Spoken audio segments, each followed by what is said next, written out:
Hello friends, Part 4, Unit 1, Read 1, The Journey of My Life from Earth to Everest. In the first scene, we have discussed that what happened with the Arunima on the moving train. પહેલા દ્રશ્યમાં આપણે ચર્ચા કરી કે અરુણિમા સાથે ચાલતી ટ્રેનમાં શું બન્યું હતું and how she lost her left leg, અને તેણીએ કેવી રીતે પોતાનો ડાબો પગ ગુમાવ્યો હતો એની ચર્ચા આપણે પહેલા દ્રશ્યમાં આપણે કરી ચૂક્યા છીએ સીન 1માં.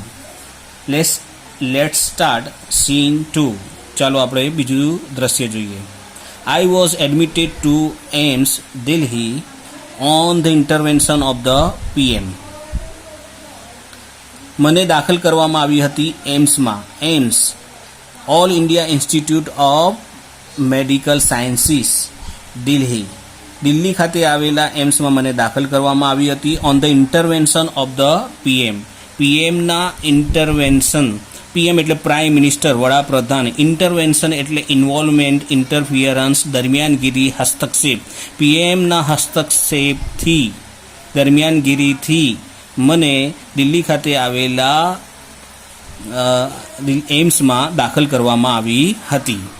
હવે આપણને અહીંયા પ્રશ્ન થાય કે પીએમએ શા માટે અહીંયા દરમિયાનગીરી કરી હશે, ઇન્ટરવેન્શન? તો કોઈ પણ જાહેર સ્થળે કોઈ મોટો બનાવ બને તો એની જવાબદારી સરકારની હોય છે. કાયદા કાનૂનને જાળવવાની જવાબદારી સરકારની છે, અને જો એ ન જળવાય, કોઈ મોટો બનાવ બને તો એમાં સરકારની નામોશી થાય છે. એટલે અહીંયા સરકાર, પ્રાઇમ મિનિસ્ટરે શું કરી હતી? પોતાની દરમિયાનગીરી કરી હતી, ઇન્વોલ્વમેન્ટ કર્યું હતું, ઇન્ટરફિયરન્સ કર્યું હતું, ઇન્ટરવેન્શન કર્યું હતું, અને અરુણિમાને દિલ્હીમાં આવેલા એમ્સમાં દાખલ કરવામાં આવી હતી.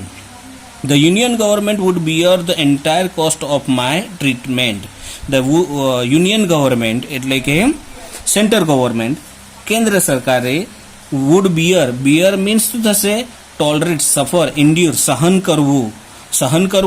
એન્ટાયર કોસ્ટ એટલે કે એન્ટાયર, હોલ, આખું, ટોટલ, સમગ્ર, ફૂલ, પૂરેપૂરું, ઓલ, બધું જ, ઓવરઓલ, તમામ, કમ્પ્લીટ, સંપૂર્ણ.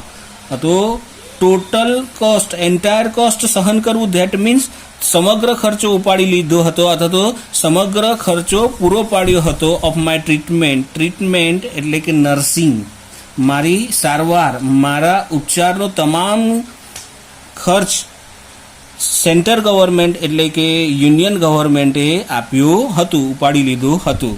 શું? તરત જ AIIMS began issuing daily medical bulletin on my status. તરત જ એમ્સ એ શરૂ કર્યું હતું ઇસ્યુ કરવું, ધેટ મીન્સ આપણે રજૂ કરવું, પ્રેઝન્ટ કરવું, આપણે પબ્લિશ કરવું, જાહેર કર્યું હતું ડેલી, રોજના તબીબી સમાચાર ઓન માય સ્ટેટસ, મારા સ્ટેટસ, મારી કન્ડિશન, પોઝિશન, મારી સ્થિતિ વિશે દરરોજ એમ્સ દ્વારા સમાચાર રજૂ કરવામાં આવતા હતા. I was told that, મને કહેવામાં આવ્યું હતું, I was told that young people, auto drivers and roadside vendors were carrying out the candle march to galvanize support for me and to pray for my recovery. મને કહેવામાં આવ્યું હતું કે યુવાન લોકો અને રિક્ષા ચાલકો અને રોડની આજુબાજુ માલ વેચતા ફેરિયાઓ દ્વારા એક મીણબત્તી કૂચ કાઢવામાં આવી હતી રેલી સ્વરૂપે.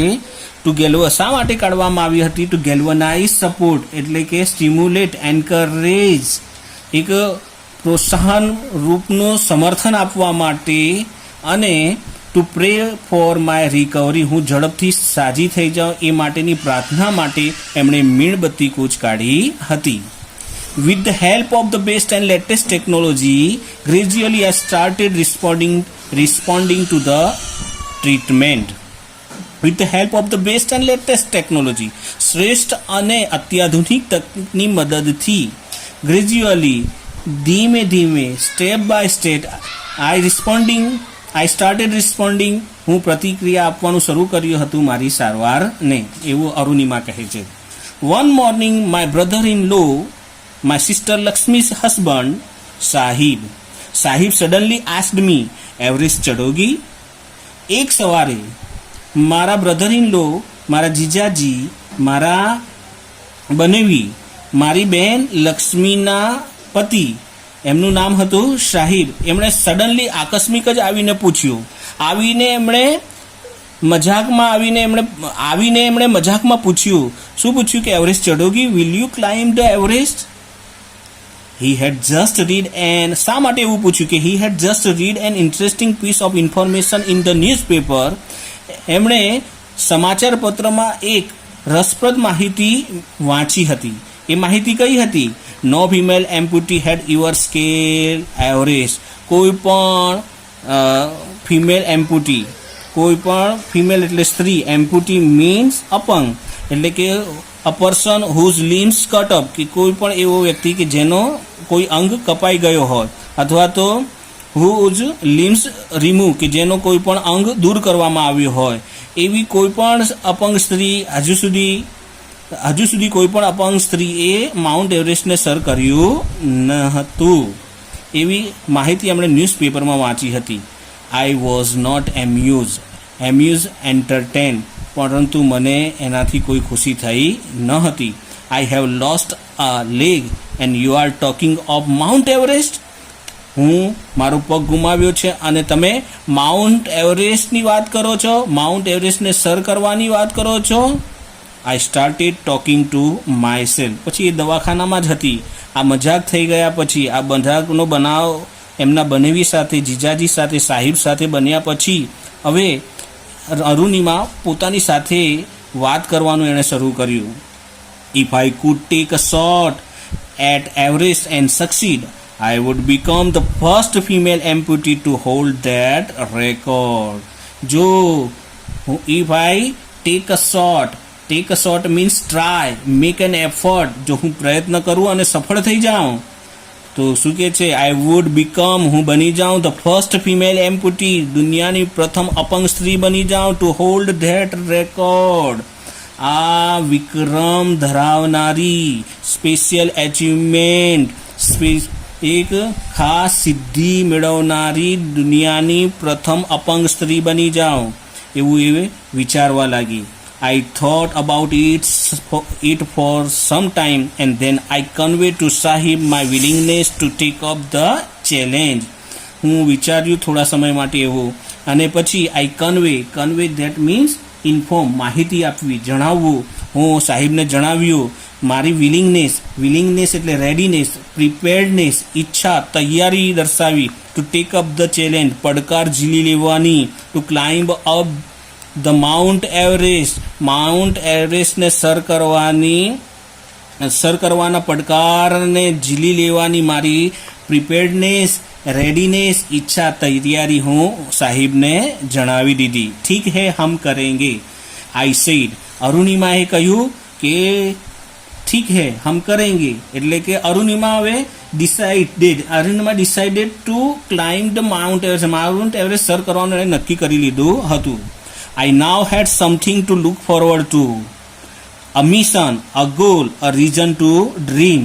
હવે મારી પાસે અપેક્ષા રાખવા માટે એક મિશન હતું, જીવન લક્ષ્ય હતું, ગોલ હતું, એમ હતું, ધ્યેય હતું, અ રીઝન ટુ ડ્રીમ, સ્વપ્ન જોવાનું એક કારણ હતું. તો એને સ્વપ્ન જોવાનું હવે કયું કારણ હતું? તો આપણે કહીએ આઈ એટલે ઇન ધ અધર વર્ડ્સ. આ એબ્રિવિએશન છે, લેટિન એબ્રિવિએશન છે. એને સ્વપ્ન જોવાનું કયું એક કારણ હતું? ક્લાઇમ્બિંગ ધ એવરેસ્ટ સર કરવાનું હવે એને સ્વપ્ન જોવાનું એક કારણ બન્યું હતું.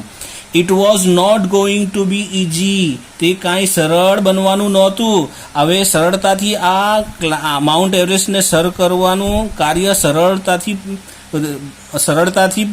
પૂરું પડવાનું ન હતું. But throughout my life nothing had come easy.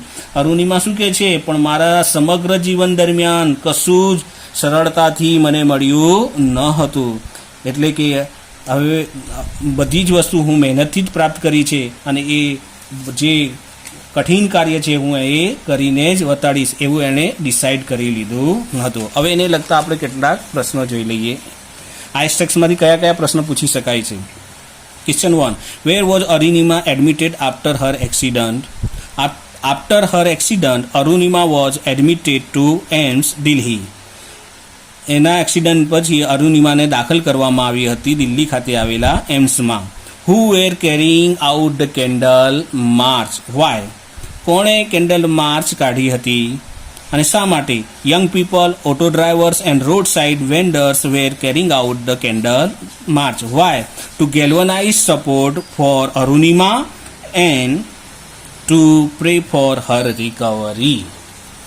Question number 3. What made Sahib propose to Arunima to climb Everest? એવરેસ્ટને સર કરવા માટે સાહિબે શું પ્રસ્તાવ મૂક્યો હતો? Sahib read an interesting piece of information in the newspaper. સાહિબે ન્યૂઝપેપરમાં એક રસપ્રદ માહિતી વાંચી હતી. No female amputee ever scale Everest. કોઈ પણ અપંગ સ્ત્રીએ માઉન્ટ એવરેસ્ટને સર કર્યું ન હતું. And just for fun he asked Arunima. એણે મજાકમાં જ અરુણિમાને પૂછી લીધું, એવરેસ્ટ ચઢોગી? Will you climb the Everest? Question number 4. What had Arunima to look forward to? Arunima પાસે અપેક્ષા રાખવા માટે શું હતું? તો Arunima had to look forward to a mission. એક જીવન લક્ષ્ય હતું. અ ગોલ, અ એમ હતું, ધ્યેય હતું. અ રીઝન ટુ ડ્રીમ, એ સ્વપ્ન જોવાનું એક કારણ હતું. આઈ એટલે કે ઇન ધ અધર વર્ડ્સ, બીજા શબ્દોમાં કહીએ તો ક્લાઇમ્બિંગ એવરેસ્ટ. એવરેસ્ટ સર કરવાનું એની પાસે એવરેસ્ટ સર કરવાનું સ્વપ્ન જોવાનું એક કારણ હતું. ઓકે.